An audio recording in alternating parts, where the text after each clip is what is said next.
I found that PLG, when it was coupled with sales opportunities and sales reps actually driving the process, they would actually accelerate the sales. So all these three products had elements of PLG and SLG, and this is what I want to talk about, kind of, does this model really make sense? This is the future of the model, and make a case around that. So the first thing I can tell you that I've discovered working on these three products, the three companies, pretty much every time the customer, the user started with the product first.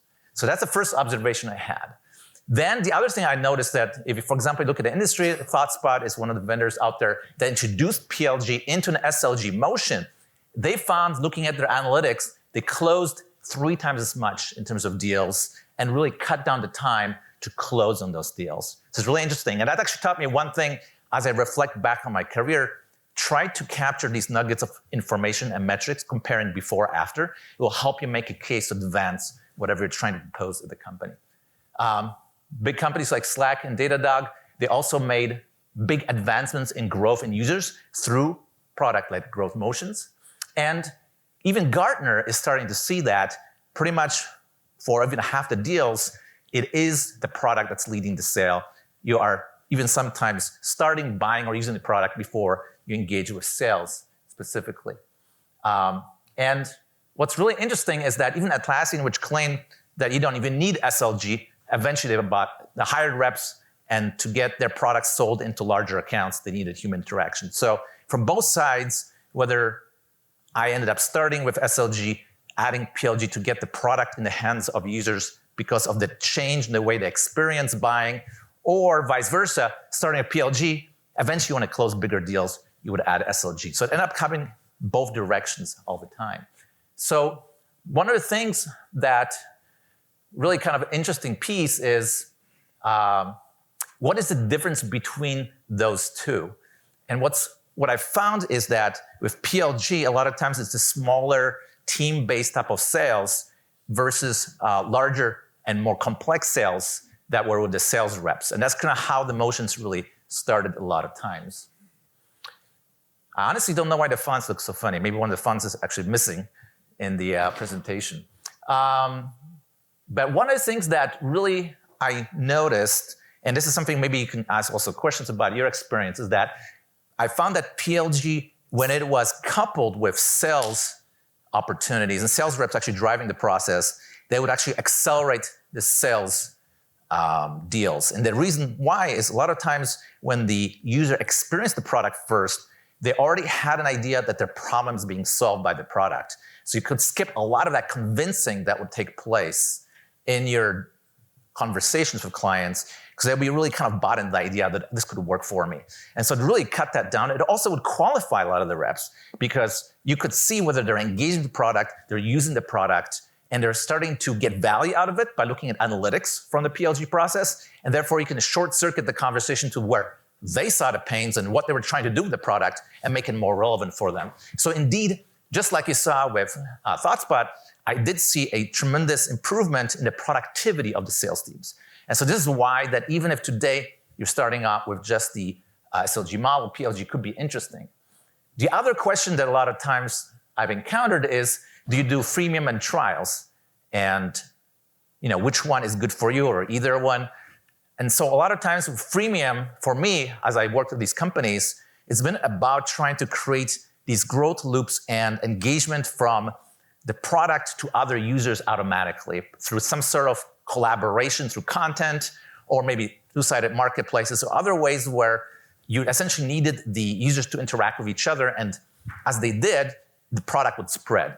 While trials are more about really, okay, this is a complex problem maybe to solve, and you need to invest more commitment into it. And so a trial a lot of times will be something that would bring a lot of very qualified companies, but they had to prove really the value to that right away with the product.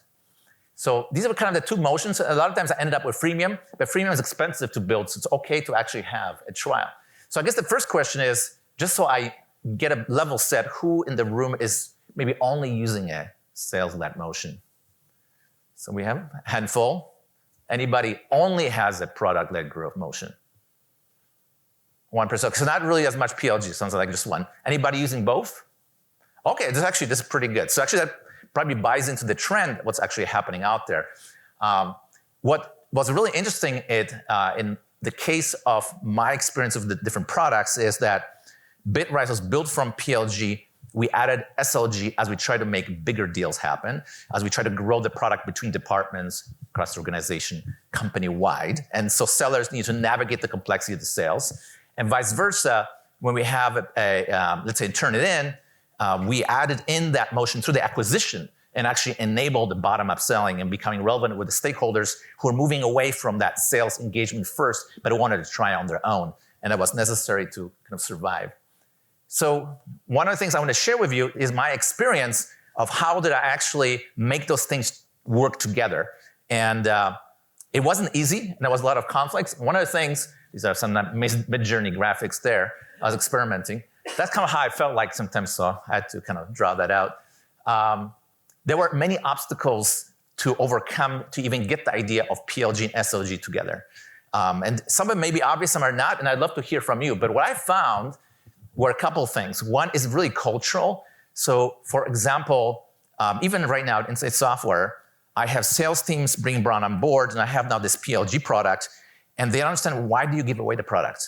Why or freemium? Like, as soon as they download it, try it, or create an account, can I just call them, right? That's a lead for me, right? So there's like this cultural thing. You have to get these sales teams bought into the idea that it's okay to get the product to be used by the users, and you don't call them right away. So these are like very cultural differences I had to implement. The other thing is multidisciplinary collaboration. A lot of times teams want to collaborate, but they're really in their own silos. But with PLG, you really have to understand that whole journey of the user all the way through activation and sale. And you're tweaking pretty much everything in marketing and product and selling all at the same time. So you have to be on the same route and bought into it. Also making the right investments. If you don't have today a product that's self-service, or don't have freemium, or don't even have a trial, right? How do you inch towards that? You have to make an investment. And many companies sometimes say, wow, this is just too expensive, so we won't do it. So you need to have buy-in at the CEO level or senior management that is willing to make that investment a lot of times. So this is what I found when I was working on the projects. And there were even marketing adjustments. Marketing was strictly trying to focus on lead generation to get to that sign-up form or that asset download, and that became the lead that eventually sales would follow up on. But now actually marketing has to steer the users towards the idea of, okay, try the product, see if it's great, it's gonna solve this problem for you. So go ahead and download and actually spend the time implementing it, which is also a cultural shift in that department. So it really happens across the company.